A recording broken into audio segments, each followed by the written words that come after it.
Hello everyone. ఈరోజు మీతో మంచి రెసిపీ షేర్ చేసుకోవాలనుకుంటున్నా.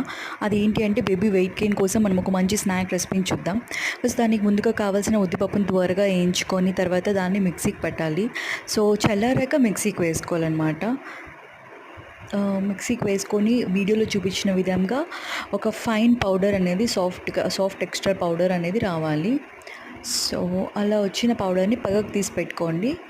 తర్వాత జాంగ్రీ కానీ లేదా షుగర్ పౌడర్ కానీ వేసి బాగా ఆ పిండిలో వేసి బాగా మిక్స్ చేసుకోండి. అది బాగా మిక్స్ అయ్యాక కొద్దిగా గీ యాడ్ చేసుకుంటూ రౌండ్ బాల్స్ చేసుకోండి. అంతే, ప్రోటీన్ బాల్స్ రెడీ.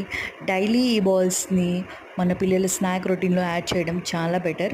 ఎందుకంటే ఇందులో చాలా బెనిఫిట్స్ ఉన్నాయి అండ్ బాడీస్ కానీ మజిల్స్ కానీ బ్రెయిన్ డెవలప్మెంట్ బాగా యూస్ అవుతుంది. అండ్ పిల్లల లంచ్ బాక్స్లో కూడా డైలీ ఒకటి పెట్టచ్చు. So it will be helpful. I think this is helpful for you guys. Thank you.